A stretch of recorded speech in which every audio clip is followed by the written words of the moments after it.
In the next few examples, we're going to work through how to complete step 2 of a hypothesis test, where we're going to learn how to calculate the p-value in a test statistic. In example 11, it says, in a study of 200 college students, the mean study time was 2.8 hours with a known population standard deviation of 0.5 hours. The researcher wants to test if the mean study time is less than the claimed mean of 3 hours. We're going to calculate the test statistic and the p-value. So the first thing we need to do is recognize what type of test we're going to use, because that will depend on the formula that we use for our test statistic. So we're dealing with means here. We want to test a mean. And because we're given the population standard deviation and we have a sample size of 200, that meets the conditions for using a z-test, which means our test statistic, if you forget what it is, you can look up in the table. Our test statistic is calculated by taking the sample average and subtracting the claim and divide it by the population standard deviation over the square root of the sample size. So let's list out everything that we have. We're told that the sample mean was 2.8 hours. We are told that the sample size is 200. We know the population standard deviation is 0.5.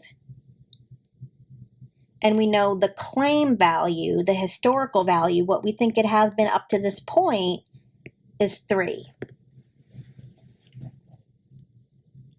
So we're going to plug all that in to find our test statistic. So I'm going to take 2.8 minus 3 in the numerator, and I'm going to divide that by 0.5 over the square root of 200. Be careful when you put this in on your calculator. Don't do intermediate steps and round intermediate steps so that it throws your answer off. Put everything in the calculator at once, and the numerator should be put in parentheses so the calculator knows that you do the 2.8 minus the 3 first, because that's together. And then you divide by, and then in parentheses, you put 0.5 divided by the square root of 200. Let's round to 4 places. I'm getting negative 5.6569 when we round to 4 places. So this is our test statistic. So when I calculate my test statistic, or I label it, I put a little sub t below it, because we use, let me put it over here too, because we use what's called a z-critical as well, and I don't want to get my z's mixed up. For the z-critical, I label that as zc. All right, so here's our test statistic. Now to find the p-value, we want to find the probability that we would get another sample mean less than or equal to this negative 5.6569. So we're doing a less than, so we're doing a left-tailed. So if you think of your z-test statistic, that's your negative 5.6569. This is the cutoff point. Our p-value is the area under the curve that we use the test statistic as the boundary. So everything less than the test statistic under the curve, that will give us our p-value. Now, if we were doing a right-tailed test, then we would look at the test statistic and everything to the right. If we were doing a two-tailed, to find the test statistic, we would find one tail and then double it for both tails. So to find the p-value, since we know we're doing a z-test, that means we're using the normal distribution.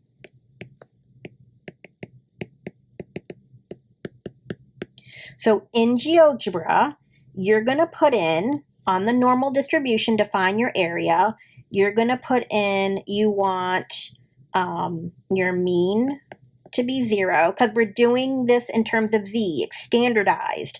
So the center is considered to be 0 at this point. And then our standard deviation is 1. And then you want to calculate the area to the left of the test statistic. So you're going to put in the probability that x is less than or equal to negative 5.65. When you calculate that on GeoGebra, you're going to get an area that's so small because it's way out there in the tail.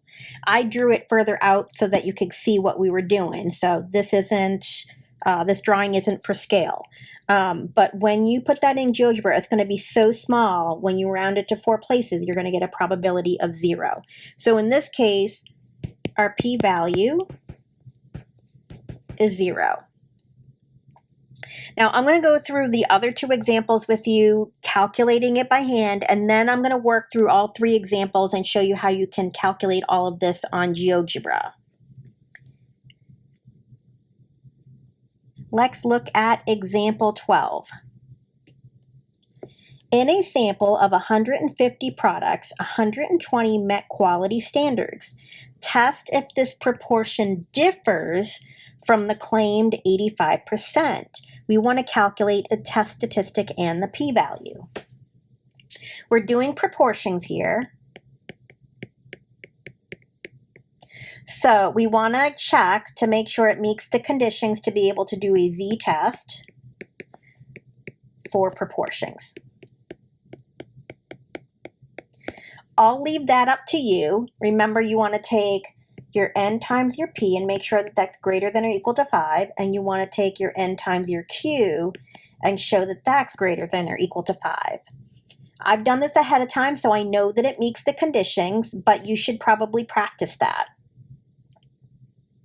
So when we do a z-test for proportions to find our test statistic, we're going to take the sample proportion and minus the claimed value, and we're going to divide that by the square root of our claimed proportion for success times the claimed proportion for failure, and then we're going to divide that by the square root of n.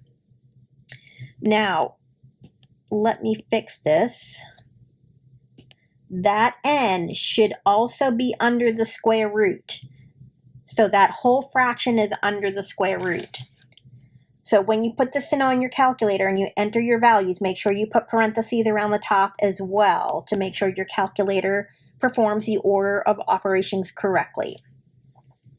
So our probability of success here from the sample would be 120 out of 150. That's our p-hat. That's what our probability of success is from the sample. And that gives us 0.8. We're told that the claim is 85%. So that's our p-naught. That's 0.85. So we're going to put in 0.8 minus 0.85 all over the square root of 0.85 times 0.15 over the square root of n. N is our sample size, so that's 150. So that 150 is included under the square root. Don't forget that. Now, when we calculate that and we round it to 4 places, we get negative 1.715.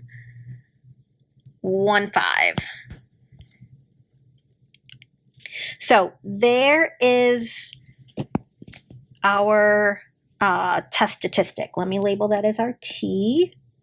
Now, to find the p-value, we want to use our negative 1.715 as our cutoff point. So we want to find if this is negative 1.715, and this is the normal distribution because we're doing a z-test for proportions. We want to find this area under the curve Now, remember, this is a two-tail because we're saying we're just looking to see if it's different. So we actually have to find this area over here as well. So when I add those two areas up, that's going to be the p-value. Because the normal distribution is symmetric, I just need to find one of those and I can double it.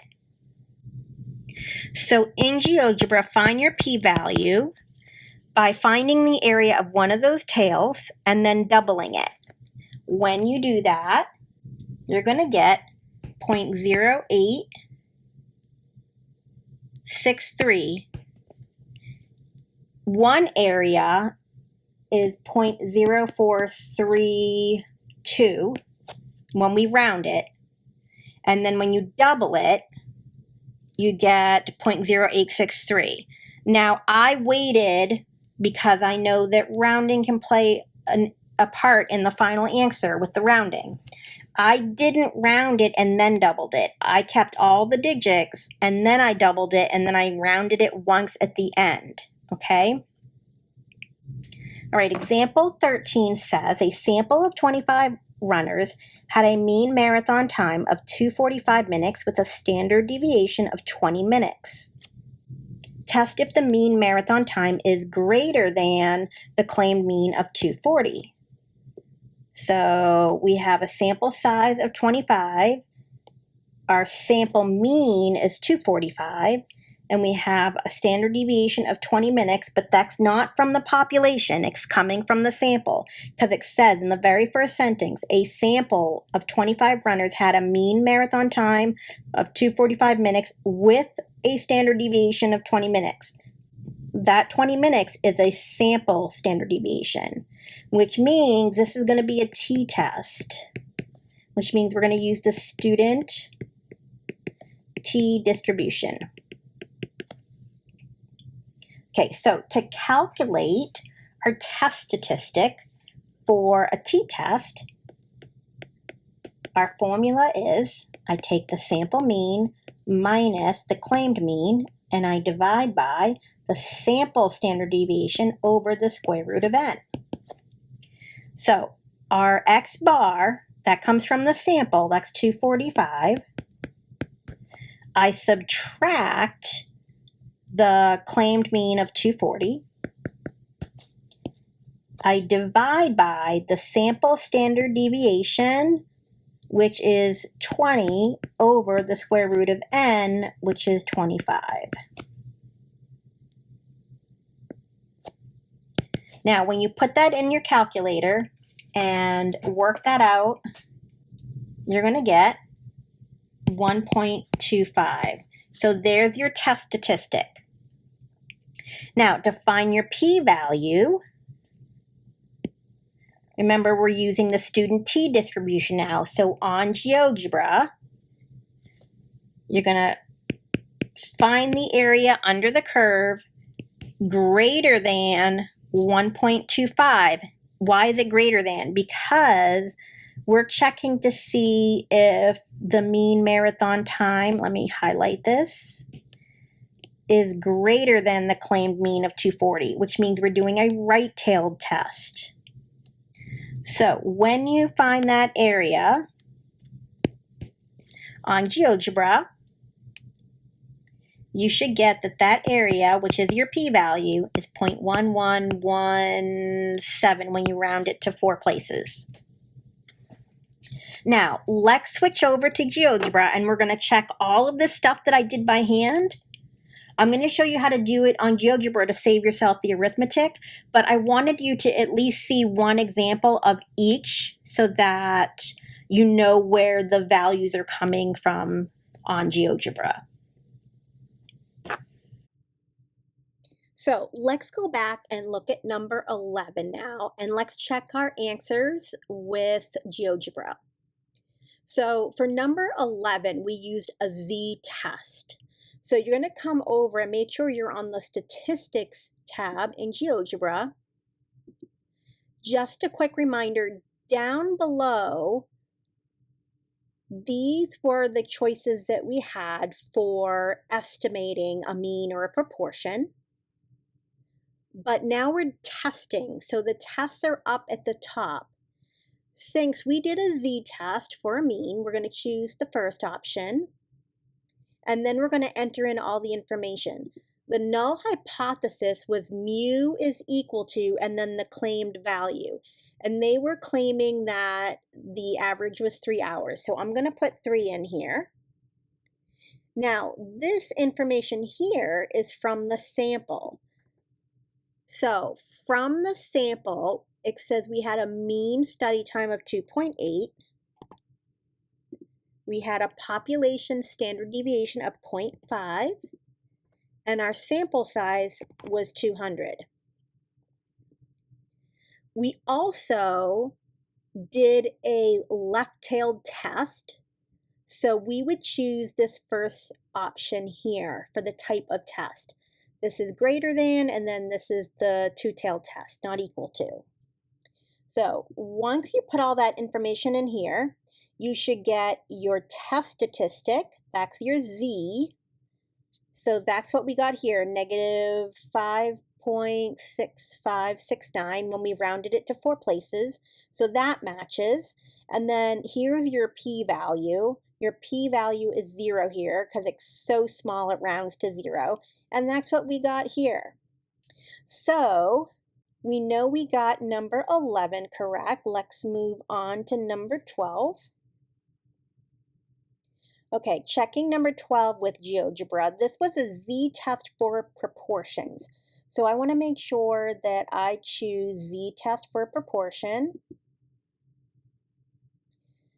Now, for the alternative hypothesis, what tailed test are we using? This one was a two-tailed test because we just wanted to see if it was different. So I'm going to choose the not equal to. The number of successes was 120. And the total number in the sample was 150. And I forgot our proportion up here. Our claim proportion was 0.85. All right, so down here we have our test statistic, and because we were using the normal distribution to estimate the binomial distribution, this is going to be in Z's. So GeoGebra got negative 1.715, which is what we got here. And the p-value is 0.0863, which is what we got here. So we did that one right as well. Don't forget with a two-tailed test that the total of the two tails together should be equal to the p-value. All right, let's check number 13 now. Number 13 was a t-test. So we have to come up here and go to t-test for mean. And our claimed value for M, let's see, what did they claim? They claimed that the average was 240. So I'm going to put in 240 here. This was a right-tailed test. So I'm going to use the greater than symbol. The mean from the sample, all of this underneath sample is all the information coming from the sample. The mean from the sample was 245. The standard deviation from the sample was 20. And our sample size was 25. Now, because we're doing a t-test, our test statistic is now labeled as T for student t-distribution. And that test statistic is 1.25. That's what we got. And then the p-value is 0.1117, which is what we got. So to complete your hypothesis test, you want to make sure that you hit the statistics tab, make sure you click on the right test, and make sure that you're looking at the top and don't get confused with the bottom, which are estimates. Make sure you click on which type of test it is, left-tailed, right-tailed, or two-tailed, and then plug in all your information, and then second to last will be your test statistic, and your last value will be your p-value.